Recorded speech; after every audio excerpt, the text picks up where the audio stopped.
Amy Rivers, Karla MJ, and Pamela Nowak. Welcome to the Rocky Mountain Writer Podcast. Thank you. Thank you for having us. We have this esteemed Writer of the Year finalist panel with us today, and we have a whole bunch of questions to kind of get through and chat about writing fiction and your careers, all that good stuff. I'm just going to start by asking each of you, and if I could start with Amy and then Karla and then Pam, if you just give us a brief introduction, just tell us who you are and what you write, and we'll probably get into some more detail as the conversation goes. Okay. Hi, I'm Amy Rivers. I write primarily suspense / thriller, although my books tend to be a little bit of a slower burn, and really discuss real life situations, especially having to do with interpersonal violence and addiction and other things that I think are really important to bring to people's consciousness. I do think that fiction, people get all kinds of ideas about the world and get a lot of perspective from fiction. So I'm using the books that I write as a platform to really help to educate and to help to shed some light on issues that I think are really important. I do write some personal essays also and some short fiction, and I'm currently the director of Northern Colorado Writers. Very good. Karla. Karla J. I live in Salt Lake City. Here's my writing partner, Winston. I write historical fiction.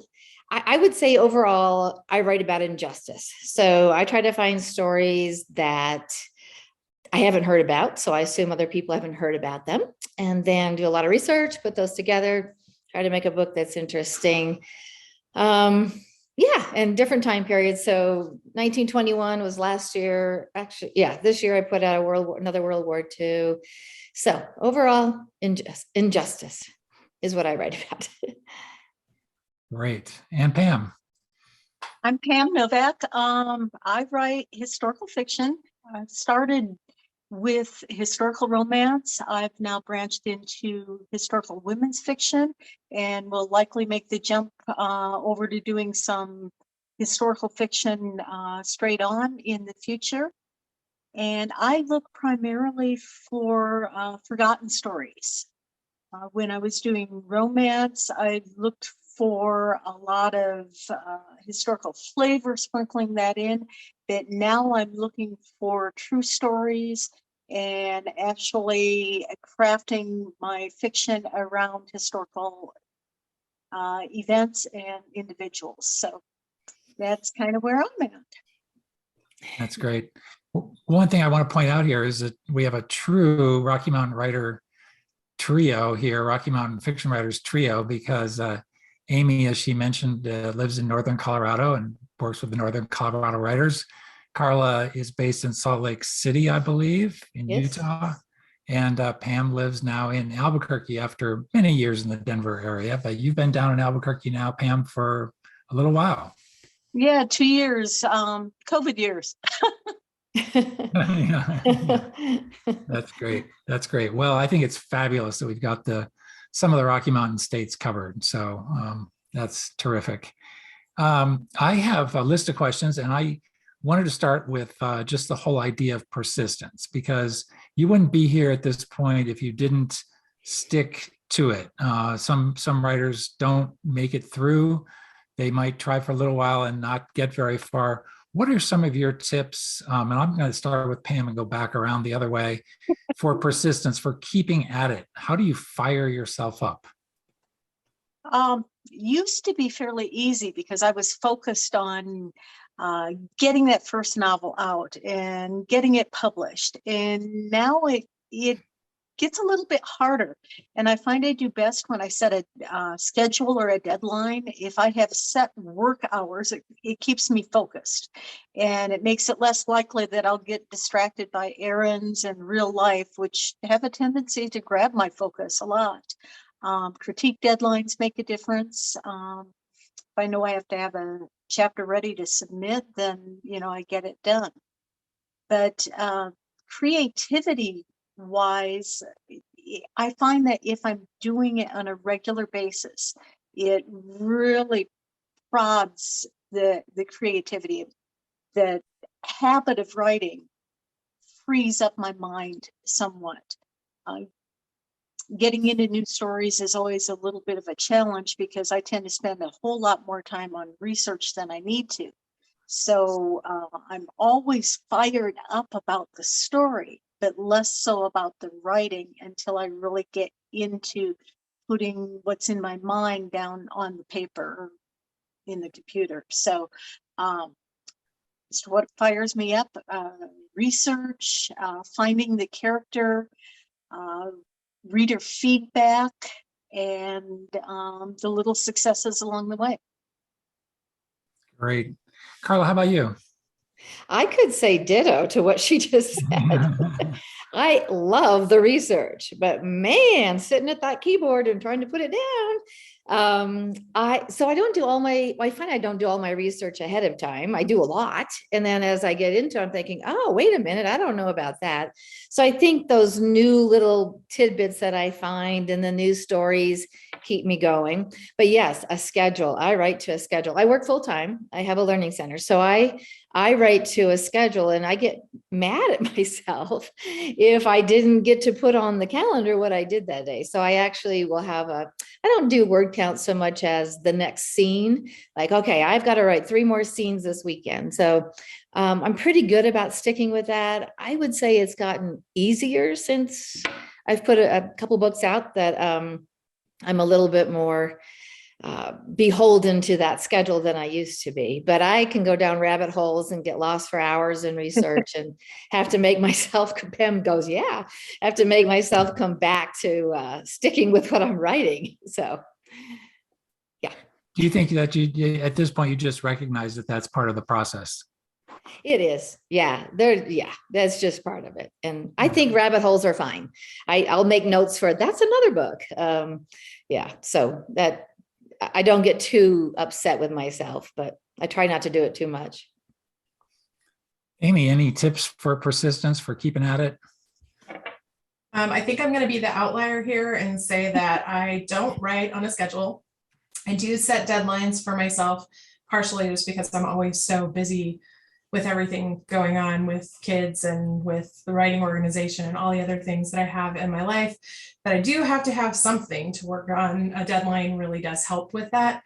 But my writing process itself, I think, sort of helps to keep me fired up. I am an absolute non-planner, pantser sort of person. I don't really have any idea of where things are going when I'm writing. And so I've given myself permission to basically just put whatever is in my brain down on the page, no matter how terrible and awful, because I know later on I can fix it. And so this is going to sound totally insane, but not having like really high standards when I'm starting my writing helps to keep me on track. I know that I will have to, really develop things over time, but that way, at least I don't ever find myself sort of not wanting to sit down and do the writing, because I just know that even if it's terrible, it's going to be okay later. It'll be fine. So some people really struggle with that, Amy. They struggle with the fact that even if they're in a room by themselves and they're the only ones who are ever going to read that piece of paper, they refuse to put it down because they're afraid it's not up to some standard. So that's an important skill, I think, for every writer to learn, to just know that that's something you can come back and change. That's what edits are for. Yeah, exactly. It's tough sometimes, wanting to put that it's done, label on something, because I'm sure that we could all take every piece of work that we do and just keep at it forever and ever and ever and make it that much better. But that's sort of the other thing, is just knowing that there has to be a finish point. We have to finish someday. I agree. We could edit years after we publish too. Oh, yeah, for sure. You pick up the book and go, uh-oh. Yeah, that's great. What I want to ask each of you if there was one piece of advice along the way that really just sort of tripped a switch, flipped the light on, just meant all the world of difference to you, and something you kind of have kept as a guiding light for yourself. And Karla, I'm going to start with you and ask you if anything comes to mind. Yeah, and I don't remember who said it, so I wish I did. but someone said, write a book you would want to read. Oh, I think it was he wrote Wool. Yes. Yeah. It was a Rocky Mountain fiction writers too, that he said, write a book that you would want to read. And it's like, oh, well, yeah. I mean, I guess I should be focusing on something that I'd want to pick up. And I love historical fiction. So that did really change it for me. Like, yeah. That's So I great. think I do shoot for that. Yep. Amy, how about you? I think just to keep writing. I think I've had that advice come from a lot of people, and we were talking a little bit ago about the fact that not everybody might want to write, but they may not always be able to finish doing it. And so part of this process of being an author is just writing. Writing when you don't feel like it sometimes, writing because you're really passionate about it, writing because you know you need to finish. Whatever it is, you have to actually write. That's pretty much the bottom line. If we're not doing that, then all the rest of this is sort of just not going to fall in place. So just write is what I always tell other people. Great. Pam? Tough to pin down one piece of advice. So I'm going to mention three. How to construct a scene. Every scene needs goal, motivation, conflict, disaster. When I learned that, I made a big jump. The importance of character grids that work for plotting. For me, I'm a person that has to plot. And when I found the character grid example in my critique group that worked for that, then that was wonderful. And then I think another thing that really hit for me was the difference between a want and a need. And that kind of defined for me short-term goals, long-term goals, how flaws arc, and it pulled it all together. And it was all stuff that kind of, a little bit confusing. And when somebody explained the difference between a want and a need, that just really opened things up for me. Yeah, I've heard it said that a book, or at least a character starting off a book, he or she may know what he or she wants, but the book is there to show them what they actually need. Yep, absolutely. Well, you started off or mentioned plotting, and we've already heard Amy say she's a pantser, but let's get into this. Who is in what camp and why, and or maybe you're a hybrid. Amy, we'll start with you this time. It sounds like you've already declared your territory as a pure pantser. Have you tried plotting at all? I have, and let me tell you, I want to be a plotter. There are moments when I feel like my process would be so much easier if I could just plot, but no matter what happens, if I try to put that much structure into the writing process, I can't do it. It takes some of the joy and some of just the creativity out of it for me. And I was feeling kind of weird about that. And then recently, actually, I went to a conference and Donald Moss was talking about something, and it really, really resonated, where he was talking about being in this immersive storytelling place. And I was thinking, oh, okay, yeah, that's me. I'm well immersed into it. It means sometimes what's coming out of my brain is not always the stuff that's going to end up in the finished product, but it made me feel a little bit less crazy in terms of being a pantser, because I do listen to all of the wonderful plotters of the world telling us all of the wonderful tips, and it just sounds so beautiful and so wonderful, and then I just cannot apply it to myself. So yay for the plotters of the world. I really do think that what you guys do is amazing. Well said, Amy. I'm right there with you completely, 1000%. I admire the plotters and wish them well, and I have no clue. It sounds wonderful, but no idea. Karla, why don't you weigh in? I'm a pantser too. I would say I have a plot going on in my head. My books have never ended like I thought they would, which is good, which is fine. It would have been absolutely stupid if they'd gone the direction I was thinking. But yeah, because I can't change history, there's a I have to keep history in line. I can't change the events of World War II. So that plot, I guess I'm following, and some of the events that would have happened. But as far as, oh my gosh, character charts and no, I can't do. I looked at Scrivener's. Is it Scrivener's? Scrivener, yeah.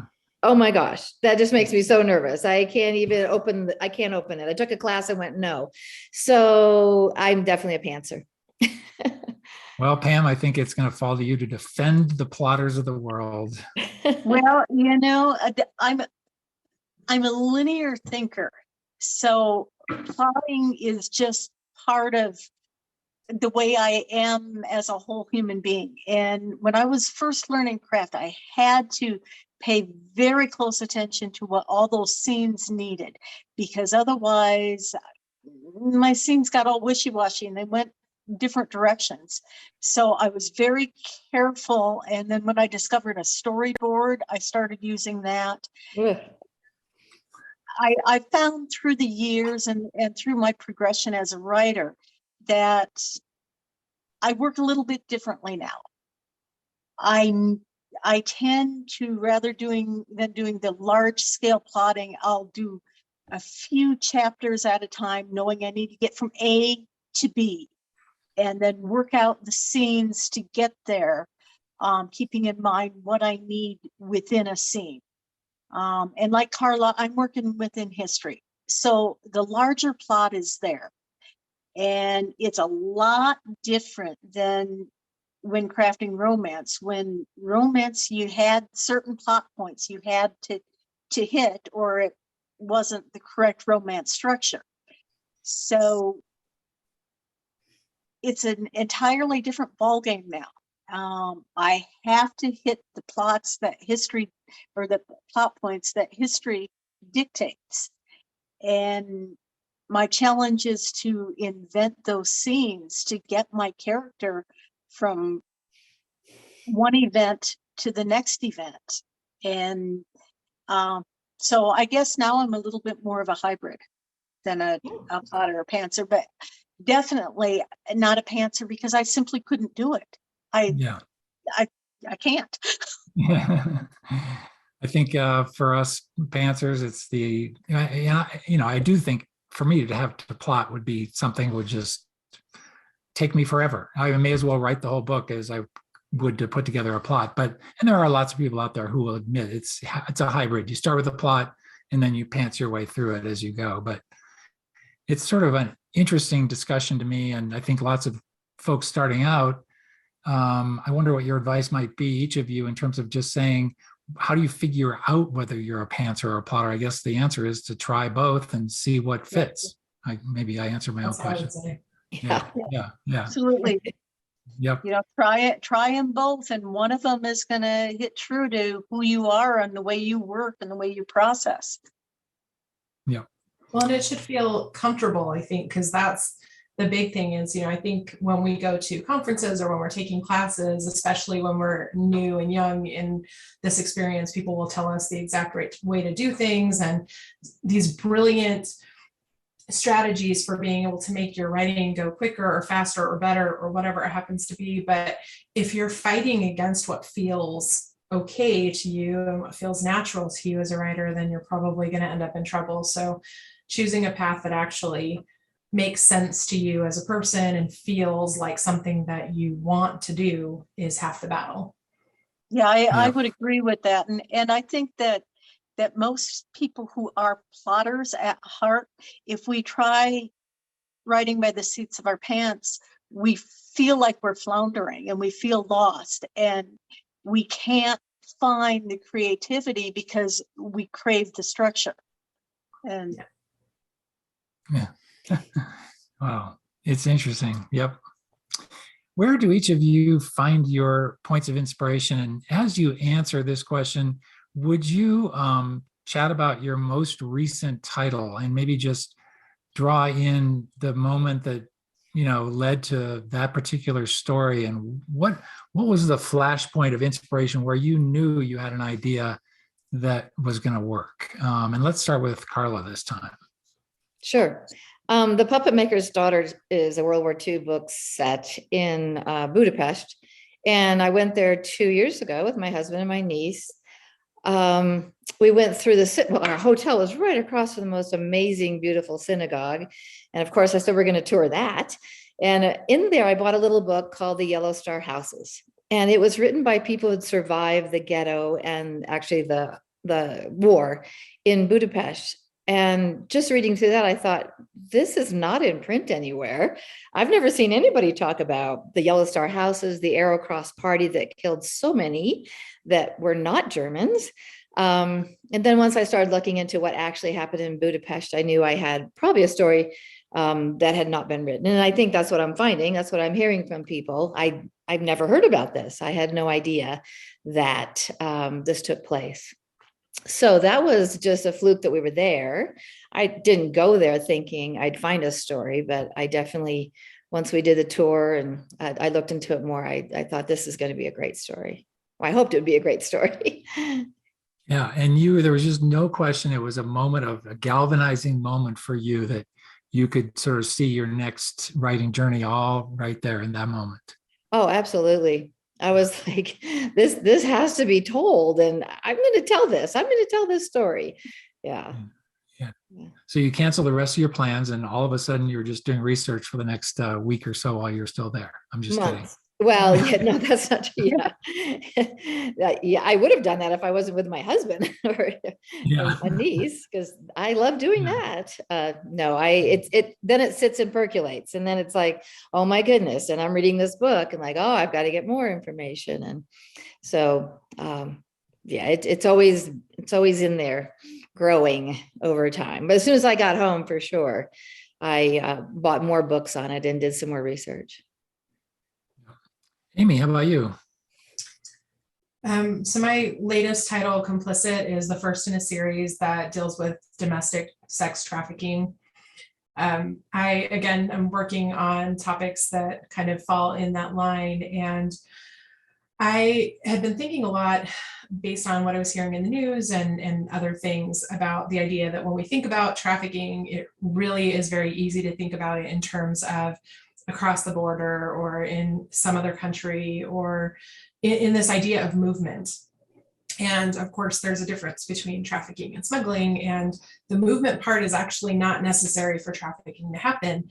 And when I got to thinking about that, I was thinking about all of the ways that people can hold power over other people. And of course, I like to set everything in a small town. And so I decided I would turn my own hometown in New Mexico into basically the seat of this horrendous trafficking ring that had been preying on girls for generations, because, and they still do invite me back, which I'm always a little bit amazed at because, I was probably not super kind, but obviously I write fiction, so nothing that's there is something that actually happened. But the point of it all is that small towns are not, they're not exempt from the horrors that we sometimes see happening. And so I really did want to take a place that should have been safe and turn it into a place where this atrocious thing was happening. And we have to look at how it affects the victims, how it affects the community, how silence helps to hide what is happening, and how people can be complicit to what is going on right in front of them in ways that they maybe are not even completely aware of. So that was the big motivation really for that book and for this series of books. And say the title of this one you're this one is about. Complicit. Complicit, right? Okay. Yeah. Okay. And it sounds like that idea took a while to you might have had the idea, but it took a while to get to a point where you could really start writing. Is that fair to say? Yeah, I mean, it's interesting because when I came up with the idea for that book, also I had this idea that I wanted to tell a sister story. I have a good relationship with my sister, and I was sort of exploring that familial relationship. My husband always says that no matter what I'm writing, I could be writing serial killers, I could be writing romance, doesn't matter. It's always a relationship book. Mm-hmm. So I wrote a relationship book about sisters and about their family, and then also this book about trafficking. And so the whole book is sort of taking place within that lens of this crime that's been happening and how it has affected actually these sisters and their family and then the community at large. So Pam, what about your sources of inspiration, and how do you know for sure that an idea you've got is going to work, or do you? Um, no shortage of ideas ever. I collect ideas constantly, and I read something or I see it on TV or a post on Facebook or something in a newspaper, and I just jot down or I clip or I store things in a file and save them for later. And there's never any shortage, and it's just a matter of putting it into a format, taking it out, looking at it. Is this germ of an idea enough to prompt a story? Will it make a book? Is there enough there? And sometimes there's a little more research that has to be done to determine those answers. Is there character there? Is there an arc? If there's not an arc, then it's not going to work for fiction. So I'm going to jump back and answer the question about never let go and where I found that idea. Sure. Because that idea has been with me since I was 12 years old. Oh my gosh. And it's a true story about events that happened about 7 miles from where I grew up. And I started writing that book in junior high. And I realized, no, it's just a copycat of another book that I read.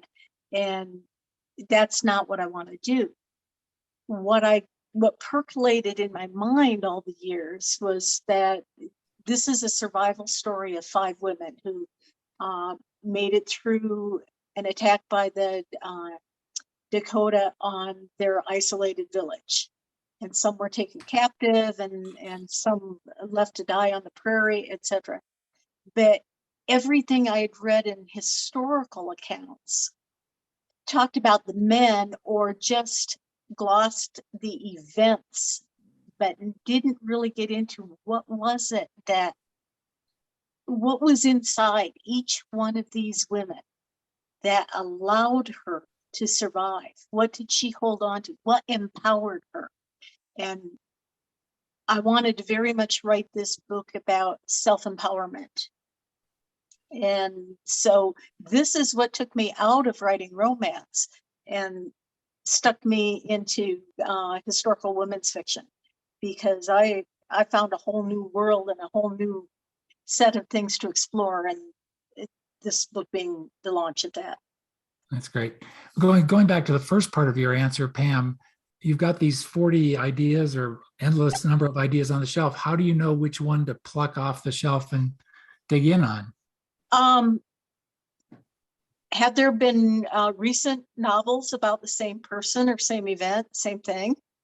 If so, I might need to save it for a while. Is there enough story? Is there enough character?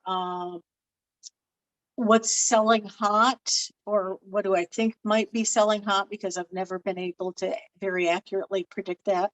Yeah, nobody can. What do I think will make a good book? What catches me on any given day? Yeah, there you go. What's the best part of the writing process? Sorry, would you want to finish that thought? I'm sorry, I cut you off. I find that there have been a couple ideas that I've held off on because there have been recent novels on them, and they were good novels. And I think I want to give them time to settle down rather than tackling the same thing, albeit from a different storyline or a different point of view or whatever the case may be. It's a little bit risky sometimes to follow good books with another good book. Right. So. What is the best part of the writing process? And we'll start with Karla. I love the research and I like when the first draft is done. I have a turning point about probably 1/3 into the book. The first 1/3 is hard for me because you're just getting to know your characters and you're putting them in this history that you know about, but now you have to put them in and make it realistic and make a reader, right along with them so realistically. So I find that once I get to a third, then I'm good, and it's off to the races with that. But I really love editing.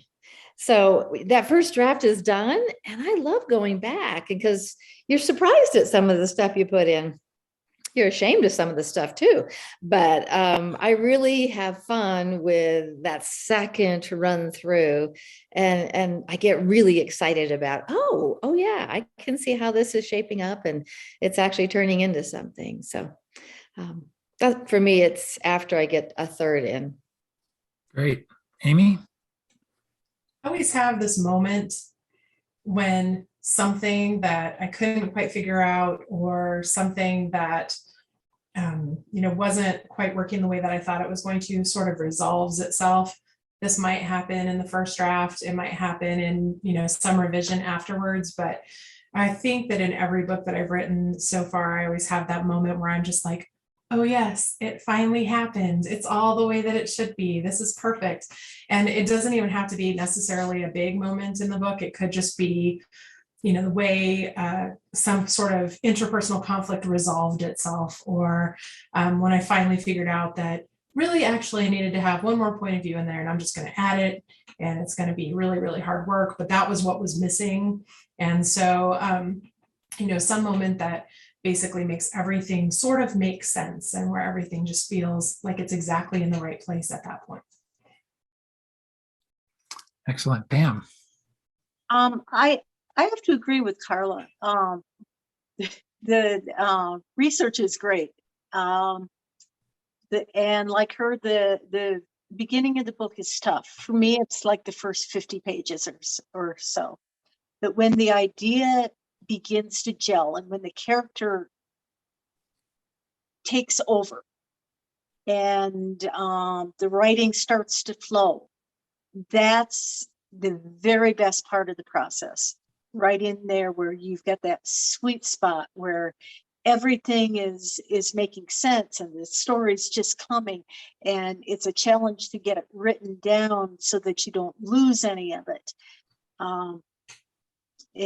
Between that very beginning and the little hang up in the middle where it's, and now you've got to start upping things, and you've got to, and sometimes I find that middle point something that'll slow me down for a couple weeks trying to figure out what that plot point is. Yeah, nobody ever says the mushy middle is their favorite part of writing a book, and obviously we don't leave it a mushy middle, but that is clearly a challenge. What and I'm going to start with Amy this time. What's the most challenging part for you? What is the part of the writing process that you dread?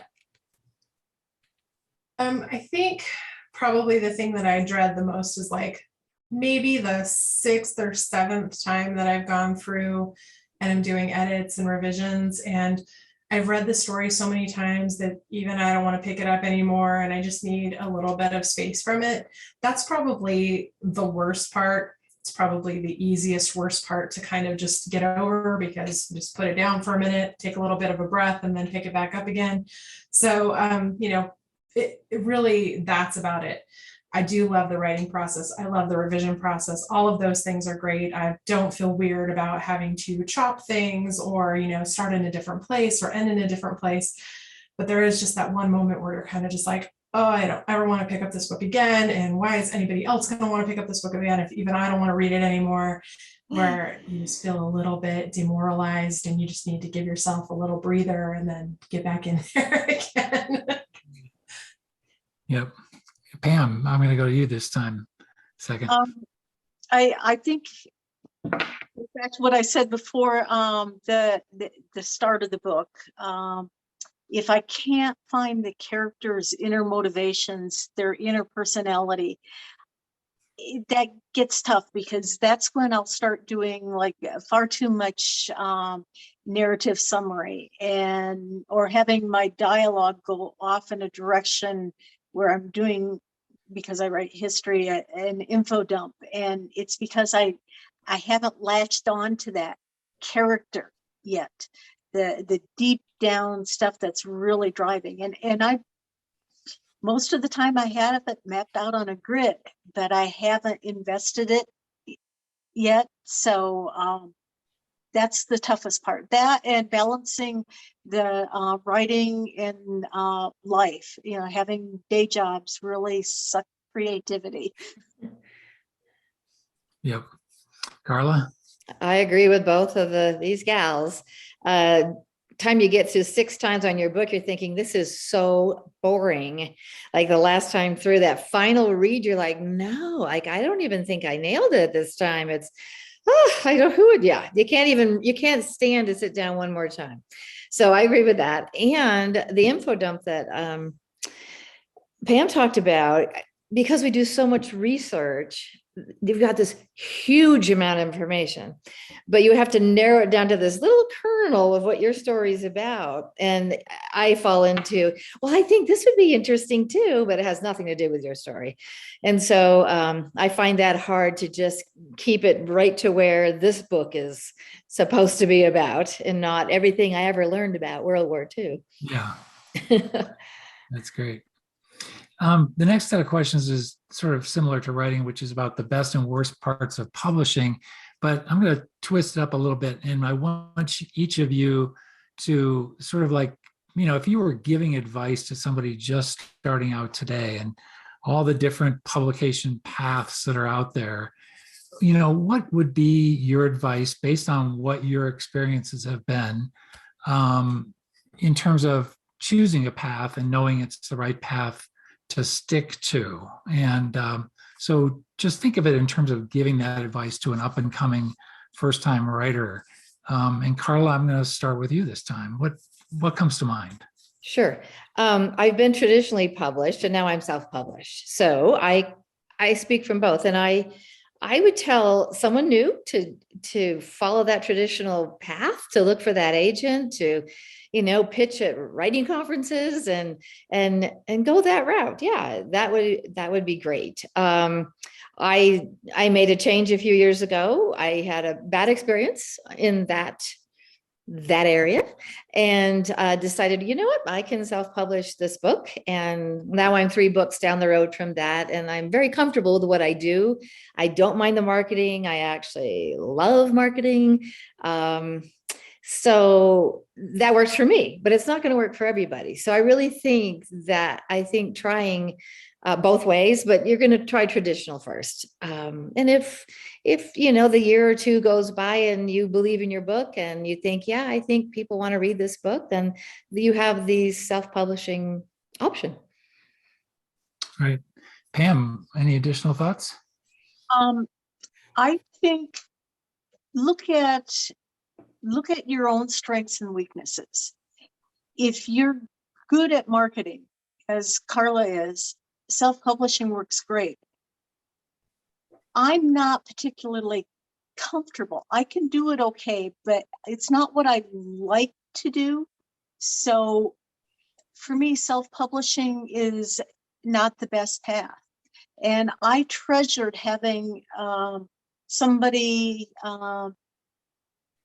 keeping the door for me and knowing my writing was good enough to meet that threshold. And that was important. In looking for a publisher, there again, what are you comfortable with and what works to your strengths? I work with a small publisher. I know that I'm not going to reach as many readers. I know that their retail sales are not going to be as large as their library sales.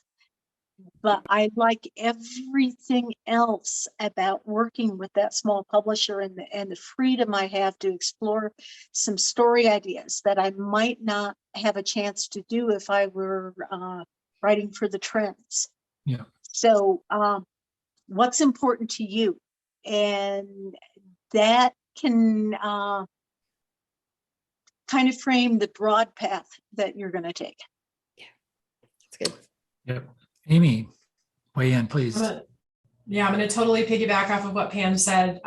My turning point really in the publication part of my journey came At a conference, I was pitching. I do actually think that everybody should at least try pitching, whether you're going to go that way or not, because it is just a hugely valuable experience. You get lots of great feedback.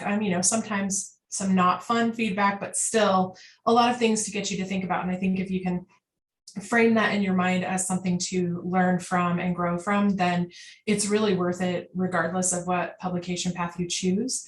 I was pitching at a conference, and after the keynote address, I was talking with the keynote, and he mentioned, he said something about marketing, and I said, oh, well, I worked in marketing for 10 years. And he was like, why aren't you self-publishing? And I realized at that point that I had never actually had an honest conversation with myself about why I had chosen the publication path that I was looking at. And when I sat down and had a conversation with myself about it and looked at all of the pros and cons and was very honest about what I was trying to achieve through my writing, it became very clear that self-publishing was a better path for me than traditional publishing. Do I think anybody really has to stick with one or the other? No. But I do think that, again, you play on your strengths, you figure out what you want to do and what you don't want to do, but you really have to look at not just your strengths as a writer and even as a marketer, but you also have to think about things like, your budget and your financial situations and your family situation and all of the things that kind of go into your life as a whole, because going down the traditional publishing path, especially if you're trying to get into one of the big publishers, is a very different experience than independently publishing, working with a small publisher, self-publishing. And so you really do have to kind of look at how it's all going to play out in your life as a whole. So I'm going to advocate for a much more holistic approach for new writers in terms of just making choices about how their career is going to go. That's good. Really good. And I think all three of your answers kind of support the notion and the move that RMFW took by re-merging these two groups, published authors liaison and independent published authors liaison. And really, we're all in this together. And as with Karla going indie at one point, after having been traditionally published, the small published options, I mean, they're all out there. We're all in this together. We're all writers. And at some point, your ship might go one way with traditional, and it might go another way with independent. It doesn't have anything to do with the size or the quality or the impact your story is going to have out there in the world. So that was my editorial comment of the day. Thank you very much for the platform.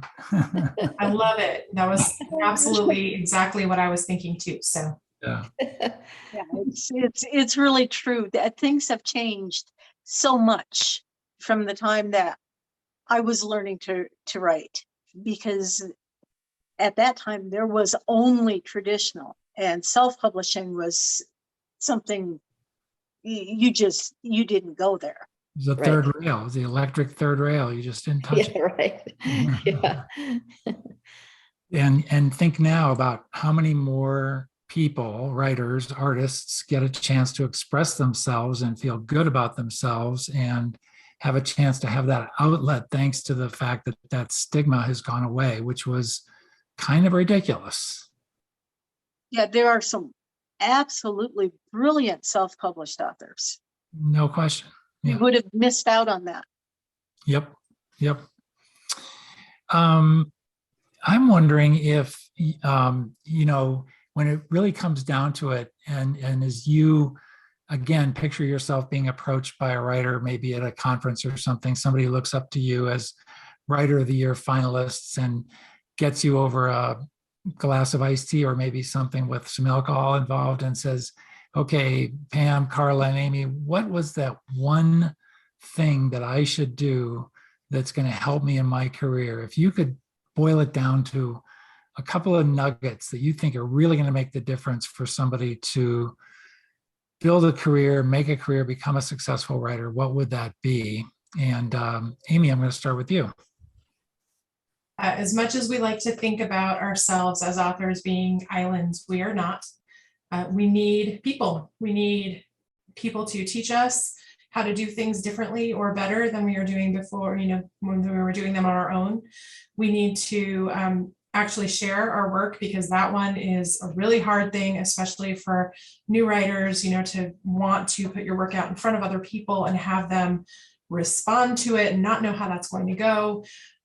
We have to have community, and it's really important. And so finding a writing group or a conference that you love or a critique group that you love, whatever it happens to be, just allowing yourself to let other people into that process with you, I think is really, really hugely critical in having a writing career of some sort and making it into something that's not just a hobby, but something that you are doing either as a job or to further some goal that you have, whatever that happens to be. That's my big advice. Let's go around to Pam. I absolutely agree with Amy.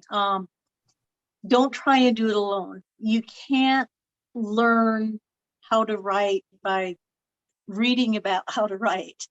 There's just too many layers to learn, and understanding concepts doesn't mean that it doesn't translate into applying those concepts. And you learn that by being involved with other writers and attending critique groups and going to conferences and getting other perspectives and learning that point of view is more than first person versus third person. Having others help you digest and learning about the family that is within writing groups. There is nothing like the support of other writers. So absolutely, 100% I agree. And the other thing is learn the rules. You can break them, but learn them first. And then you know why they exist. And once you know why they exist, then you get to break them. That's great. Karla.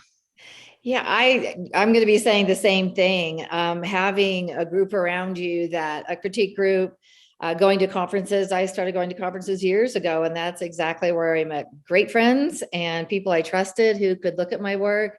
Getting in feedback on panels there when there were panels. And sometimes it's not fun, and being open to it and listening to it and learning from it. But you have to have feedback. You cannot just write the book and put it out. It's, beta readers are important too. I'm trying to think if there's anything different than what these two have said, because it's all exactly what it needs to happen. Writing. Stephen King said you need to write 1 million words, maybe not that many, before you find your voice. Well, we've written a lot of words over time to get to where we have a book we feel good about. Just not quitting and just writing and trying different genres. Maybe you thought you wanted to write romance, but you find out, no, it's something else that you wanted to write. And also I learned that I don't just read a book anymore. So if I'm reading historical fiction, I am really just assessing what the author did, especially if I love the book. And so I think it ruins it. I know. I don't think we can just read anymore. So now we're always students as we read, but it's so important to read. And I try to read a lot of genres that I don't often choose. I read a lot of historical fiction, but I will read across genres just to see what's out there and what other people are writing. And it's a lot of fun. So writing and reading. That's excellent. What for each of you has RMFW meant to you? And I'm going to start with Karla this time and go back around. And why don't you also say, if you do recall, when and where you first got attached to RMFW? That's okay if you don't remember, because I don't really remember. Yeah, I don't remember my first. I won a writing conference, and I thought, I guess I should show up. I'd never gone, and that's probably 20 years ago. Wow. Went over to the conference and was just blown away by everything that came together at that. And so I've been attending, and I haven't attended every year, but recently, yes, before COVID. But the critique groups have been great. Pitching can be hard. And sometimes you have to have that, adult beverage at the bar after you did your pitch because, but you listen to it and go, okay, well, maybe there was some truth in that. But that creates a community because then everybody's talking about what happened during their pitching sessions. But I've got a lot of friends in Colorado and all over the place because of RMFW. It's just a fantastic conference and a fantastic group. That's great. How about you, Amy?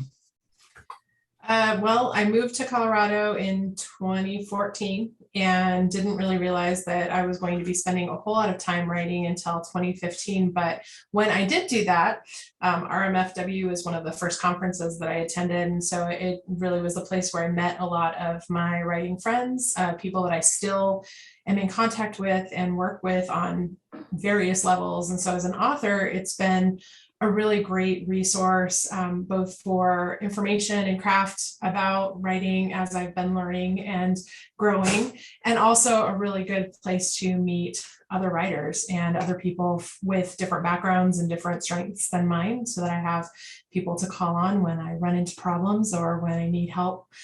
As the director of Northern Colorado Writers, I have a different relationship with RMFW because we're all trying to really support writers in this state. And so I've actually had a really wonderful time. I guess 2 years ago, we did a collaborative online conference. That was our COVID conference because we all ended up having to cancel our conferences. And that was a really great opportunity just to see what everybody else was doing and to be able to collaborate with other writing organizations. And so I've been really very blessed, I think, to have RMFW as both an author, to have that as a resource, and also to have people there to collaborate with professionally for NCW.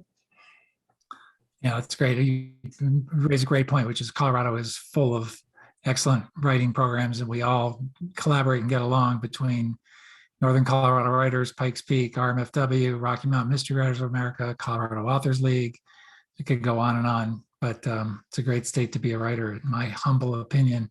Pam, what about you? Yeah. What does RMFW meant to you? RMFW has meant first, and the very first thing was learning my craft, how to decipher all the stuff that was foreign to me. And then as I was a member longer, it was the enriching friendships and the support of other authors and allowing me the opportunity to grow. And then finally, for me, RMFW allowed me to recognize who I really am and to show me that, hey, I'm a great person and it's okay to love who I am as a writer. And I spent most of my life not really having that grasp. I've been a member of RMFW since 1993, and this is truly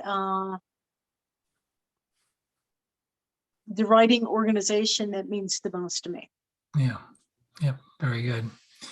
Well, as we wind down here, and our Zoom window may just blink off like a pumpkin at midnight or whatever that expression is, in a few minutes.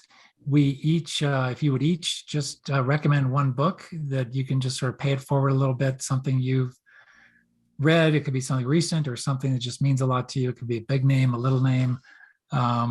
Little by little, I mean, some of the name that not everybody's going to know, of course. But just sort of to pay it forward. And Amy, let's start with you and go around. This is the most impossible question. This is the hardest question. And I thought long and hard about it, and I still don't know if I have exactly the right answer. But the thing that I read most recently that really spoke to me was The Beautiful People by Sylvia Moreno Garcia, which is a beautifully, wonderfully woven story about these people in Mexico. There's a lot of history there, but also this very intriguing story about relationships, which I love. So there's my one book recommendation. All I kept thinking after I was done reading it was, that was exquisite. That was the word that came to mind. So great. Excellent. Pam. I too hate this question. You're welcome. You're It's welcome. so hard to pin it down. I'm going to go with The Not So Quiet Life of Calamity Jane by Kay Lynn Worth. This is a book that I read about a year ago and was very impressed by the historical research, the wonderful character development, and that it made me set the book down at points and say, wow. And I don't do that real often. That's a great recommendation for sure. Yeah. Karla.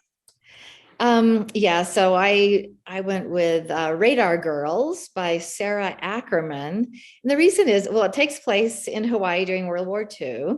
And my husband's father was a pilot flying from Hawaii and doing sub-spotting over the Pacific. So I thought of him because the Radar Girls, they hired local young girls on the island and taught them how to run all the radar equipment. And so they were the girls who were telling these pilots this. I never got to meet my father-in-law, but I mean, my husband's father. Yes, there we go. That's who that would be. Yeah. I'm a writer. That's scary.